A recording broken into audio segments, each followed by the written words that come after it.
I don't think I'll ever stop feeling the thrill of starting a new journal, but this particular new journal setup is actually not for me. This is a journal that you can win.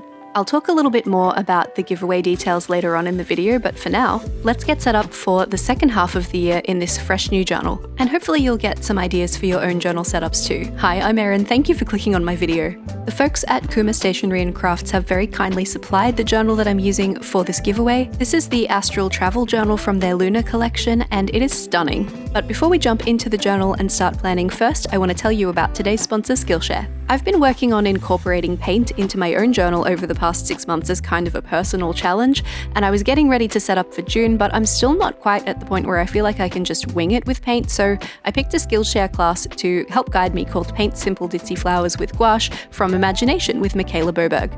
Michaela is an artist and a surface pattern designer, and her advice for this kind of painting is not to think too much, to just go with the flow.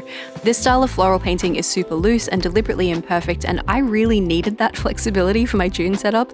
The entire class is only 21 minutes long, which was perfect. My schedule's been a little bit hectic lately, but this way I got to learn a new floral painting style, get my June setup underway, and have a great time with some flow state painting too, so keep an eye on my channel to see this full setup soon. I always turn to Skillshare when I don't know how to tackle a creative project. Skillshare is the largest and most comprehensive online learning community for creatives, with literally thousands of classes available across drawing and painting, social media, photography, craft, digital illustration, even marketing and productivity. It's the perfect place to learn whether you're a creative pro or picking up a new hobby. I first joined Skillshare back in the dark days of 2020.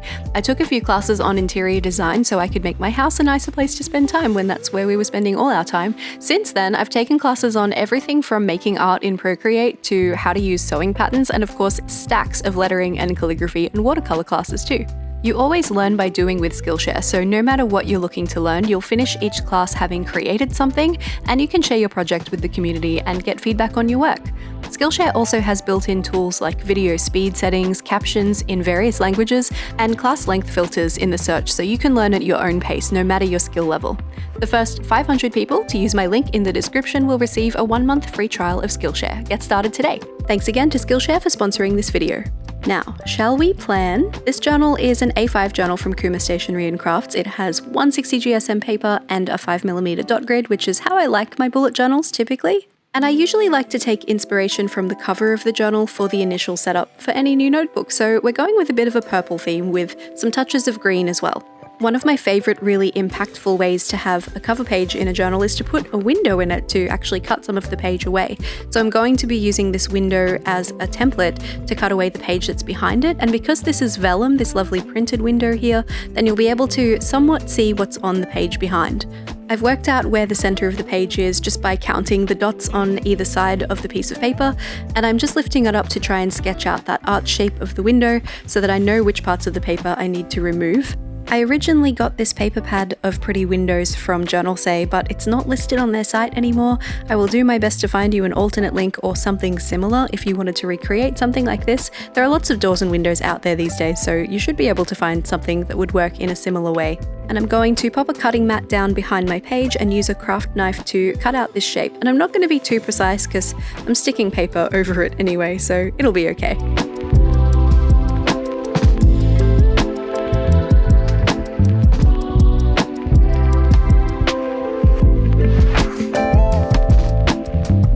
Now that my window is cut away from the page, I'm going to trace the arch onto the page that sits behind it, so I'll be able to work out pretty easily which part of that page will show through. My plan is to pop a little quote down there, and I've written the quote on a post-it so that I had it as a reference. I'm going to pencil it in first so I can work out what the spacing should be, and I do want to make sure I fit the attribution in here as well, so I had to do that a couple of times. We'll actually come back and put this down in ink a little bit later on, because at this point I decided I also wanted the cover page, besides just having a window in it, to also be a Dutch door, which means we're taking off some of the right side of the page, which will reveal again some of the page that lies underneath. And then I'm going to line that underneath page with this gorgeous washi tape. This one is from London Gifties. It's called Around Purple Blooms, which is a pretty appropriate name, and I love that it has silver gilding on this washi tape. You see gold gilding on a lot of stationery items, but I feel like it's quite rare to see silver, and I love silver, so that makes me really happy. You might notice I'm placing down and peeling up this washi tape a few times to get it in exactly the right place.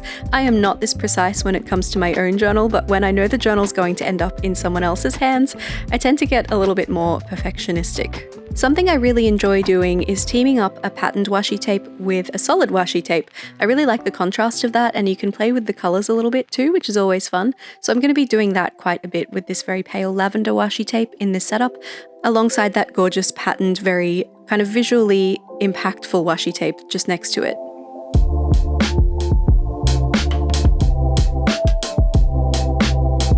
One of my best pieces of advice for when you're including a Dutch door is not to forget the back of it.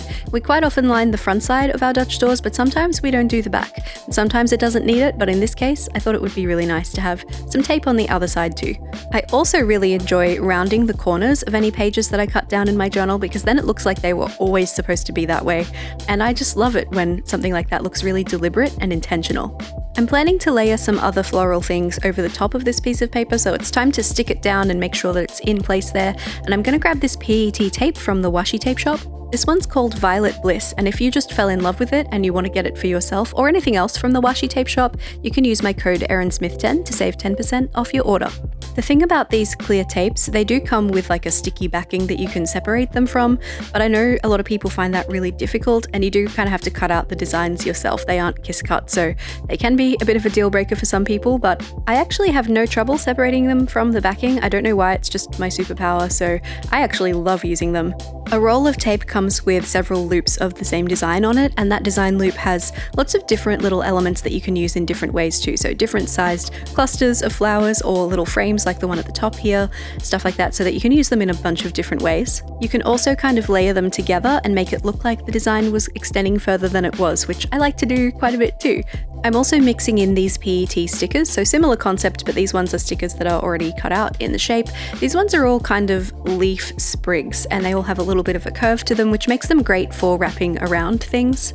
Before I get too carried away and completely cover the page, I thought I would jump in with my number stamps and add just a 2024 at the top and part 2 down underneath the window. This is going to act as the cover page, and then on the next page we'll have the quote. And this is all very self-indulgent stuff. None of this really serves a purpose besides being pretty and setting up the theme for the functional pages to come, but I love doing it, and so I always want to make sure I include that, especially when it's for someone else, because then they get to have the full experience of the journal.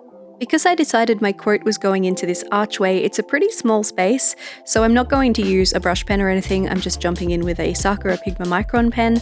I believe this one was an 01 size.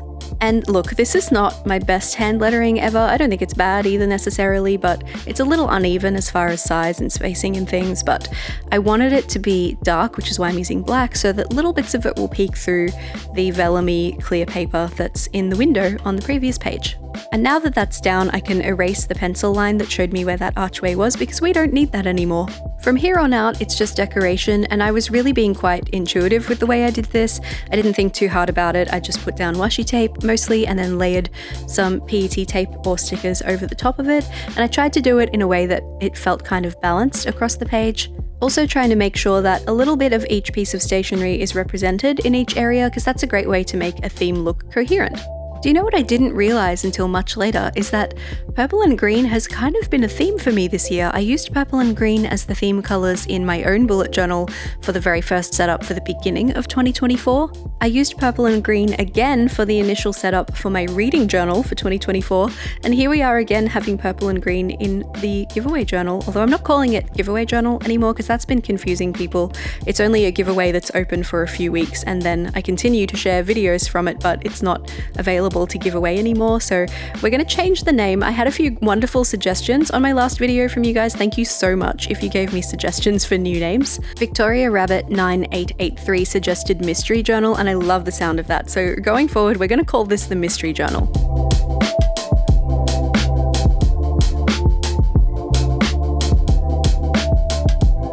I didn't quite plan how I was going to handle the jankiness of the arch cut from the other side of the page, so I've ended up layering some flowers over that. That does kind of block the see-throughness of them, which kind of affects the overall look that I was going for, but they are just kind of a white outline of a flower from the back, and I think that's kind of cool too. It's a little bit mysterious, so it suits the name of the journal.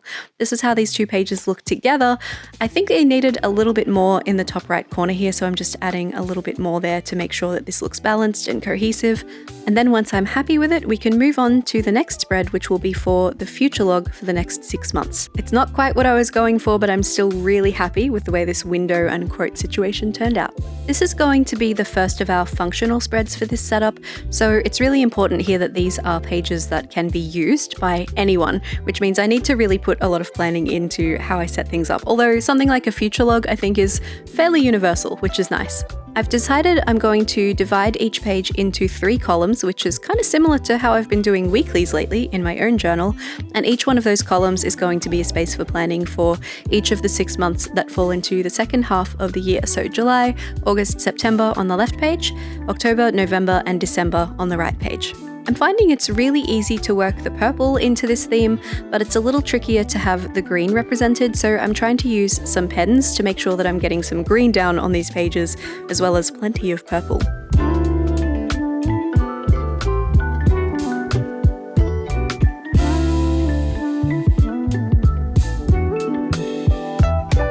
If you're also working in an A5 dot grid journal, you might like to know that each of these columns are 8.5 spaces wide. That seems to be the sweet spot when you have 26 dot grid spaces across in a journal like this one, so 8.5 spaces will be a really easy way to divide the page into thirds. It does mean you need to draw your lines in between the dots instead of on top of the dots, but it's not that scary, I promise. Once you give it a go, it's not that bad. Underneath the headings there, I'm adding a little green stripe with a Tombow jewel brush pen. This one's the 192, which is my favorite green.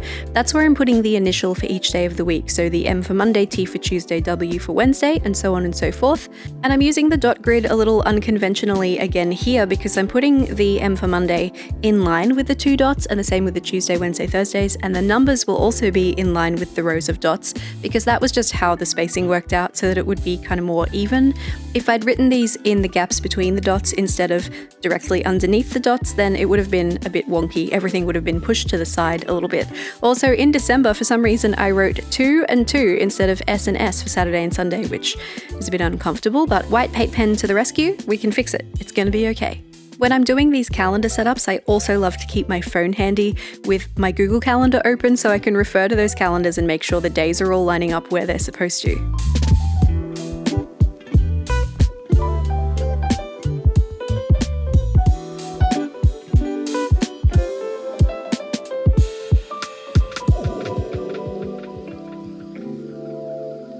So what is a future log? What is this spread for? This is a space where the winner of this journal can write down anything that they need to remember for each of the months individually. Things that fall on specific dates. It could be anything from when assignments are due if they're a student, to birthdays, to bills coming due, special events like weddings or parties, anything that you need to remember that falls on a specific date or even doesn't, falls in a kind of a date range. Things like uni semesters and school holidays and stuff like that. All of those things can end up on a future log like this. And the idea is that having them all in one place makes it easy to refer to. So if someone says, hey, are you free on October 28?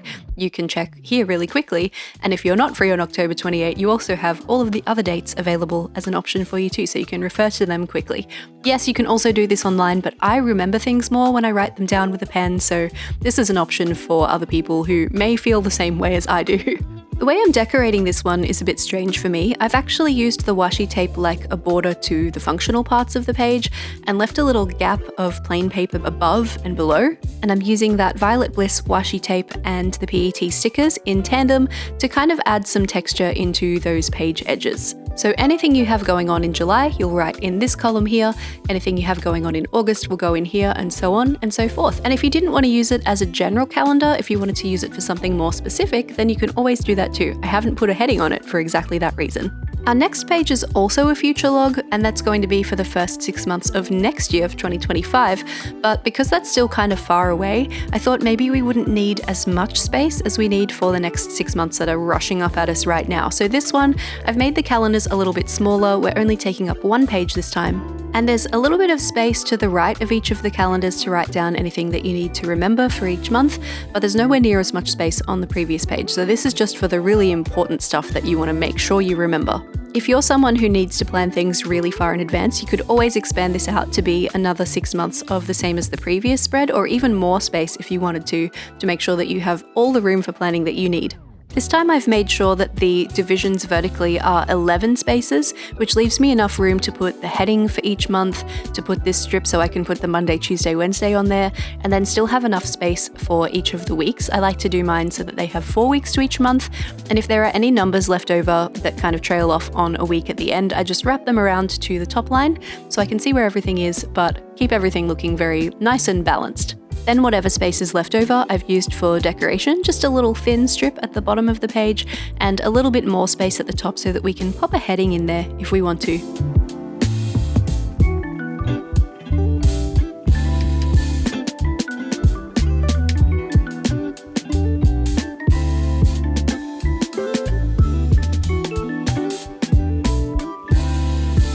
Sometimes it's nice to make it extra clear where you're going to do any of your planning just by putting some very light marker lines in alternating spaces. So that's what I'm doing here with a nice pale grey. This is also a really cool way to add sort of some decoration without adding anything that's heavy to the page. And when I say heavy, I mean visually heavy, like the concept of visual weight, which, if that's not something you've come across before, I talked about it quite a bit in a video called How to Make Your Bullet Journal More Beautiful, where I shared 3 graphic design tips that you can use to enhance the look of your bullet journal. I'll have that linked in the description and up in the cards for you in case you'd like to check that out. The facing page we're going to use for some goal setting, and this one I'm leaving kind of open-ended because, again, I don't know who this journal's going to end up with, so I want to make sure that it's functional for anyone in any circumstance. I'm drawing 3 boxes on the page. I'm offsetting them by a little bit so that I have some space for decoration, because decoration is important, especially if you're me. I love it. I think goal setting is something that's really important to the bullet journal process because it's something that keeps you thinking about the future and thinking about where you want to be and working towards those kind of self-improvement things. I feel like we maybe sometimes think of goals as something that you do at the beginning of a new year, not in the middle, but I actually think mid-year is a good time to jump back to your beginning of the year goals and analyze if they're still a good fit for you. A lot can change in 6 months, so sometimes you'll find that some of the goals are things that you've already achieved and maybe you hadn't even realized it. Sometimes you'll find that they're things that just aren't relevant anymore that you don't want to carry forward with you. And sometimes you'll find that you need to keep working on some of them and carry them forward into a new journal if you do a journal to 6 months like this one. I even like to include a goals section in my monthly setups too, so that I can break these down into kind of monthly steps that I can hopefully try and work towards. However, a little confession for you, I actually never got around to setting any goals for 2024, so maybe mid-year is just going to have to be the time for me because turns out I need a second chance at goal setting for this year. So if that's you too, hey, it's okay. We work with what we have, and if we didn't have goals at the beginning of the year, that doesn't mean that we can't set some now. So why have I divided this page into 3 sections? My thinking here is that the winner can either use it for 3 different categories of goals, so they can divide their goals up into maybe financial goals and personal goals and something else, or they can use it for 3 big goals, and they can take that space and kind of use it like a bit of a vision board, so they could put some pictures or magazine cutouts or doodle and draw or write in beautiful big bold calligraphy what their 3 big goals are that they want to achieve, or you could even use it for setting a bigger goal and then planning how you're going to get there in 3 steps or something like that. So lots of possibilities here for the goals page. Let's move on to the next spread, and this one is all about tracking finances. This is something I'm a really big proponent of. I think tracking your finances and having an understanding of your cash flow is really important, to the point where when lovely Jessie Corinne asked me recently to share something that I must have in every single journal, I shared my cash flow tracker. I'll have a link to Jess's video in the cards and in the description in case you want to check that out. This one is quite different to the way I set up my own cash flow tracker, and in fact I have moved my financial stuff out of my bullet journal and into its own dedicated journal just recently, so let me know if that's something you want to see more of.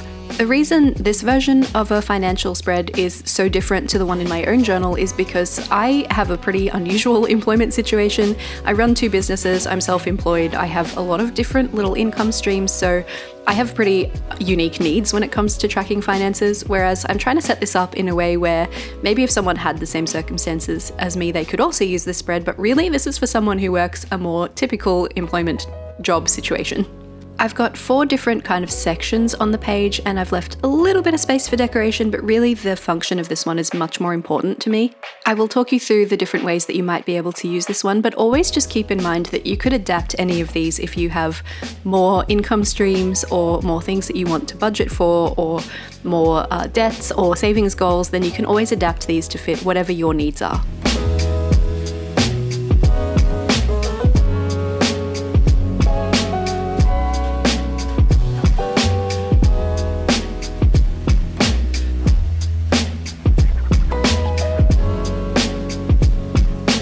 The first table in the top left corner is for tracking bills, and I feel like this is an important one, especially for those bills that recur annually, which is usually a cheaper way to pay for things, but sometimes you forget that they're sneaking up on you. So having a little record of them in your journal that you can check at the beginning of a month and know what you need to budget for is really helpful.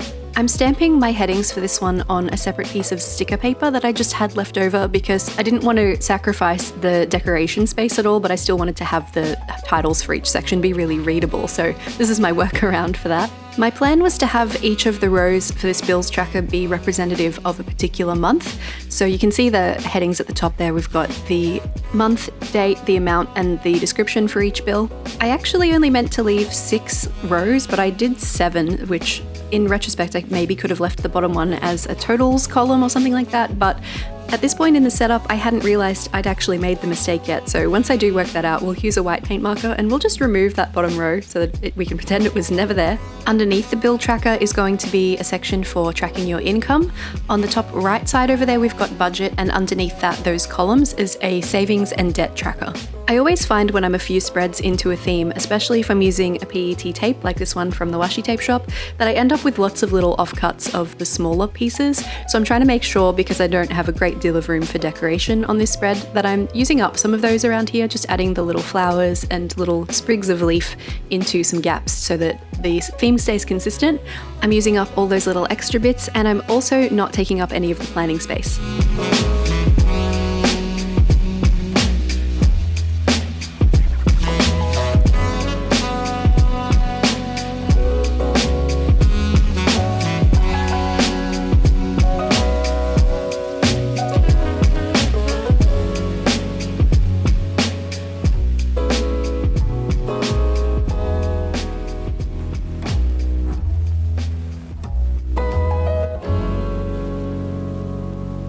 Now that she's all set up, let's have a little walkthrough of how this spread actually works. So we've talked a little bit already about the bills tracker. There's a column here for the date of your bills when they're going to be due.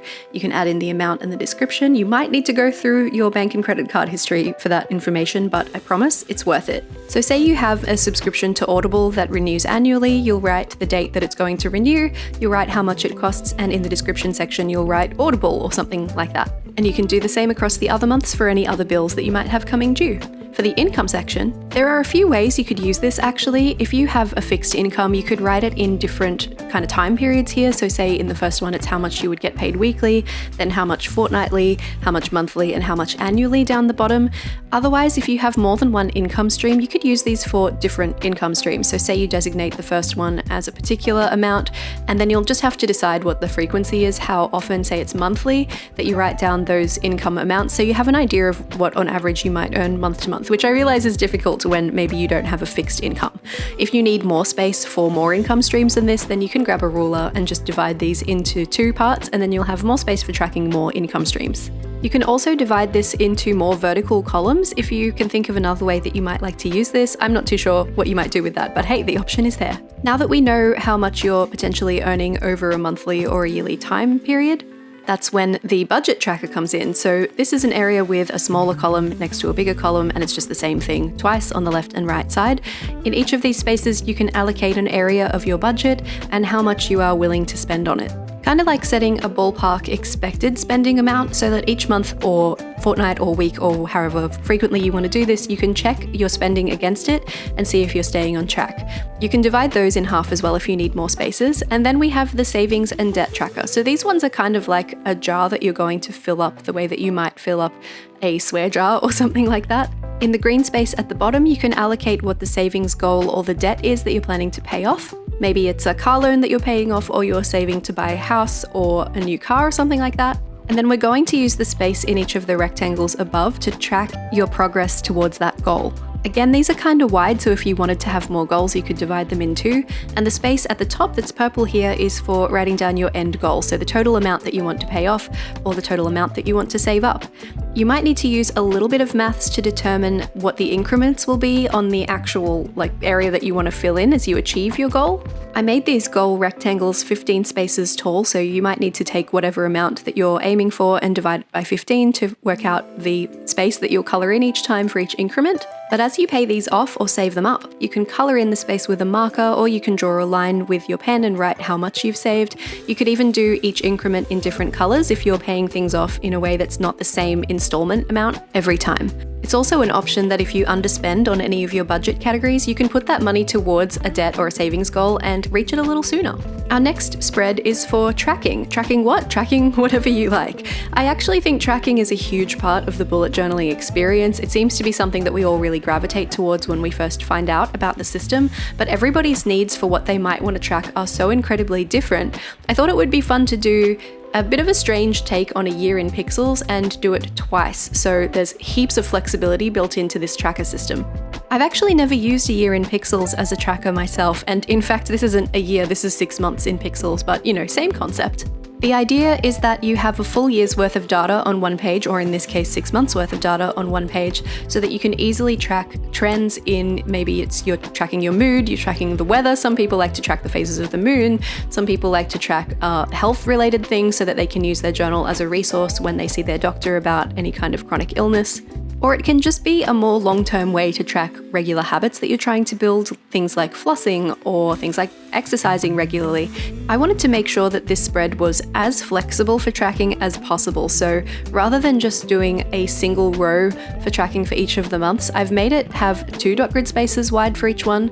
And I started putting numbers on this first one and then realized that was completely unnecessary. So we're going to get rid of that. Just pretend those aren't there. So the idea here is you have a left column and a right column that you can maybe use to track different things on the one tracker. So you could ideally have 4 different things that you're tracking for every day across both of these calendars, which can be helpful if you're tracking something like pain levels relative to a new medication that you're trying, or your mood relative to a medication that you're starting. It could be something like a mood tracker versus an exercise log to see if that's affecting how you feel. It could be things like how many days did you study? How many days did you read a book? How many days did you not have any discretionary spending? Or how many days did you prepare all of your meals for yourself at home and not get takeaway? You can track really literally anything with this stuff. You can use different colors to represent different things that you're tracking, and we will set up a key in the middle in a second. We're just going to do some decoration first. Or you can use patterns if you prefer, if you'd rather not be switching pens around all the time and you are less worried about the overall look and more worried about the actual data that you get out of this, then you can just do like a cross-hatching pattern for one thing that you're representing on your key. You could do a circle for something, you could have a square represent something else, maybe a star represents something else. Using little symbols instead means that you won't have to change pen, which in some cases can mean that you're just more likely to use the tracker overall, and when you have the data it's more helpful. So I'm just trying to make it as user-friendly as possible.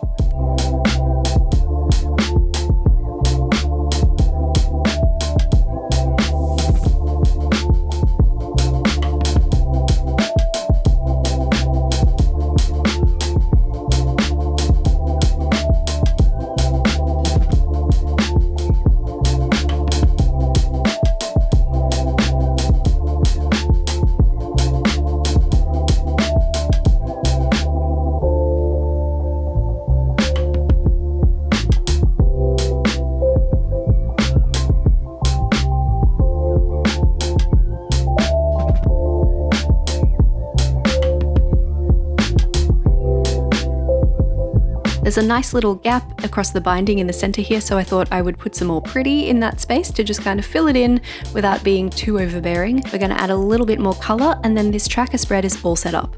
Let me know in the comments down below, do you prefer to track things on a monthly basis, on a weekly basis, or maybe on a yearly or 6-monthly basis like this? I'm really curious about what works best for you. Up until now, I've been doing all of my tracking kind of on a monthly basis, but I'm looking at this and I'm thinking, this seems really effective, so maybe I need to adopt this for my own journal. We're moving on to another super flexible spread. This is a setup that I've used for all sorts of things in my own journal in the past, and so I'm not giving it a name, I'm kind of just setting up some blank boxes and leaving it up to your imagination. There are 6 boxes across the spread here, so there's a chance that this could be used for a monthly kind of keeping track of assignments or keeping track of people's birthdays, or even as a way to keep memories across each of the months of the year. You could write down highlights of things that happen in each of the months. It could be a space to keep a little blurb on your favorite book or movie that you watch in each month of the year, or it could be something else entirely and not at all related to months. This is a choose your own adventure journaling spread, and I would actually really like to hear what your ideas for it are, because you've probably got some amazing ones that I haven't even considered. The dot grid spacing for these ones is 12 spaces going all the way from the very top row of dots down for the first box, leaving one blank, and then we'll do another 12, leave another one blank, and then another 12. So you're actually going all the way to the page edges for these ones vertically.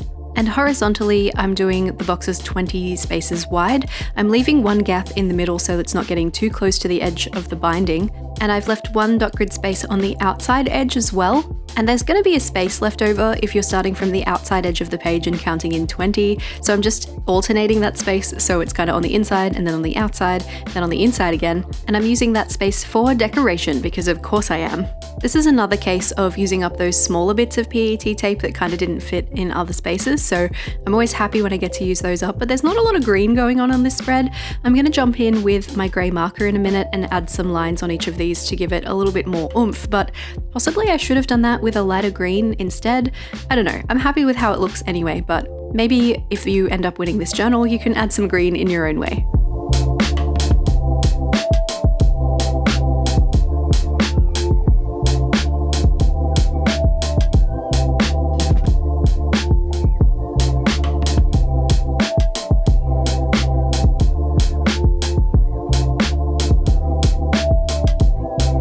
I'd show you one way that I think I would use this spread. I have a little HP Sprocket mini printer, so if you have a similar printer, you could maybe do some memory keeping along these lines, and I've done this in a journal in the past, where you print out one memory from that month, and there's a little bit of space to write some prompts next to it so you help to remember what it was all about, what you did and who you were with, and just pop it in the alternating spaces opposite to the decoration, and I think that could be a cute way to do it.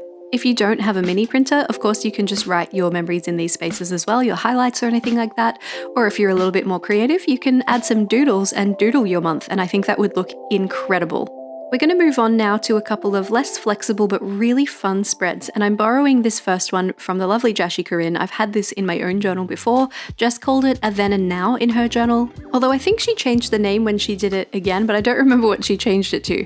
Regardless, it's a really fun idea. So in a column down the center here, we're adding some things that you want to check in with yourself about when you're starting the journal, and then at the end of the journal as well. So things like what you're working towards, your goal, what your favorite food is, your favorite TV show right now, something that you're saying a lot, a phrase that you say, something that you've accomplished, something that is being an issue for you, something that's a bit difficult. You can really personalize this to anything that you want to track yourself. I have taken these lifted directly from Jess's original layout, so no originality from me here. The idea is that you fill out the left side when you first start the journal, so at the beginning of July or the end of June, and then when you finish the journal at the end of December or at the beginning of January, you fill out the right side. And then you can compare if your goals have changed, if your savings have grown a bit or maybe dropped, what your favorite food was then versus now. It's a really fun little just experiment and exercise into seeing how you change over a period. And this can be really fun if you do it in an annual way as well. I did mine over a full year when I included this in my journal last year,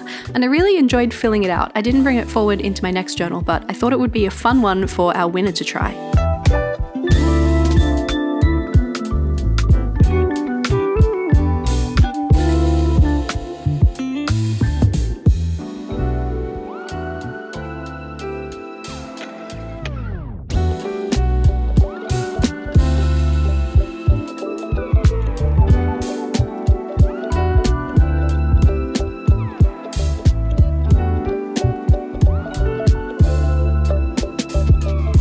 I'm all about a bingo board lately, and I don't know who originated this idea, but the idea of a self-care bingo sheet in a journal I think is really fun. So we're starting out with a grid here. This one's going to have 5 spaces, as in bingo spaces, along the top, and each of those bingo spaces are going to be 4 boxes wide, and likewise 5 bingo spaces tall, and each of those are also 4 spaces tall. So you end up with this nice square of squares. Then we're going to fill in all of those squares with just one little thing that you can do to make your day better. And whenever you're feeling a little bit down, or maybe once a week, you can refer to this page and choose what you're going to do to make your day or your week a little bit better. And you can come back to this and color in a square. Now, I'm not saying that this kind of self-care is the be-all and end-all, but sometimes it is nice to do something nice for yourself, so I thought this would be a cute little inclusion. Because there are 25 squares across here, so 25 things that you could do, I think it would actually work really well to be one a week for the second half of the year. And then hopefully by the end of the year, you'll have not only accomplished bingo, where you fill in an entire row from left to right or top to bottom or diagonally, but maybe you'll have finished the whole sheet.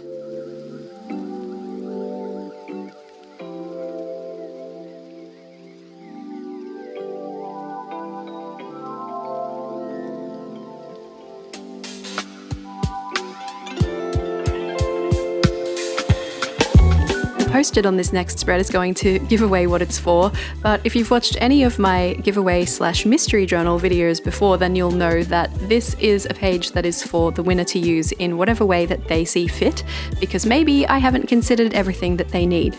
And there's no way I really can anticipate all the needs of the winner without having even opened the giveaway at this point yet, so I do like to include 2 of these spare spreads at the beginning of the journal, and also 1 spare spread in every one of the monthly setups too, so that whatever it is that they might need, there's a space for them to add it each time. Keeping that in mind, because I don't know how they're going to use these spreads, I like to keep them pretty minimal, leave lots of space open, and just add a little bit of decoration so that the theme feels cohesive but it doesn't interfere with potential uses for the page. For this first spare spread, I decided I would add a very thin little border around each page, so maybe they can be for 2 separate uses, or they can be used together if the winner prefers. And I've just added a corner collage in the top left and bottom right, but I felt like it needed a little bit of something to balance those out. It was good anyway, but a little bit more, so I just added a couple of tiny stickers in the opposite corners to really balance things out and bring it all together. And then we're moving on to the second spare spread, which is another one of my favorite go-to decoration systems, which is just lining the outside edges of the page with a couple of strips of washi tape. Remember I said earlier that I like to pair up a patterned washi tape with a solid one? This is a really good opportunity of when that works so beautifully. So here's the light green alongside the purple, and I just really like how they look like almost a wall trimming or something, like an architectural element. I don't know. I find this is really easy and fun. And it works really well as a horizontal decoration along the top and bottom as well, if you would rather do that than the outside edges. It is good to change up where you decorate things sometimes so that you don't end up with your book really thick in some parts and not so thick in others, because it can be a little tricky to use then. I had this floral frame left over from the PET tape, so I thought it would be fun to give our winner the opportunity to maybe put a heading in there if they want to. So I'm sticking it down to some sticker paper so that the background of the sticker is now white and something that you can write pretty easily on. I'm cutting around the whole lot of it, so PET tape and sticker over here, and then I'm going to stick that whole thing down with the sticker backing onto the page so that the winner can write their heading in that space if they want to. It's funny, I decided after cutting this out and getting ready to stick it down that I wanted to put some other bits of florals behind this little piece of white now, so I'm going to stick it in a sticker book temporarily so that I'm not ruining the sticker before I get the chance to put it down properly. Now, hypothetical situation, if the winner of this giveaway journal doesn't actually have a purpose for these 2 spreads, there are some other ways that they can use them as well. Rather than adding anything functional, these could just be junk journaling pages where they have a good time with stationery and make something beautiful. They could add quotes onto these pages. They could use it for mood boarding or a guest book when their guests come to stay. There are so many possibilities, and can you believe we are all set up for the very first setup in the giveaway journal, now known as Mystery Journal, for the second half of 2024. Let's have a little flip through so we can see how it all looks together from start to finish, and I will tell you how you can enter the giveaway to potentially win this journal for yourself. There is only one way to enter this giveaway, and that is to fill out the Google form that I have linked in the description down below. In this form, you'll be required to supply your first name, your email address, your Instagram handle if you have one, that one is optional, and to answer one question for me, and that question is, what is the best thing about the second half of the year? This giveaway is open internationally. I'll be drawing the winner on the 31st of May, Brisbane time, which is Australian Eastern Standard Time. It might be different in your time zone, and I will be contacting the winner by email using the address that they supply, as well as posting on my community tab and my Instagram stories. Make sure you're subscribed if you want to see what I do for the rest of this journal, because the whole thing will be set up for every month of the coming 6 months. If you'd like to see what I've done before, there is a link on the right side to a playlist of all of the giveaway/mystery journal setups so far, as well as a link to a video YouTube thinks you might enjoy. Thanks for planning with me, and best of luck in the giveaway.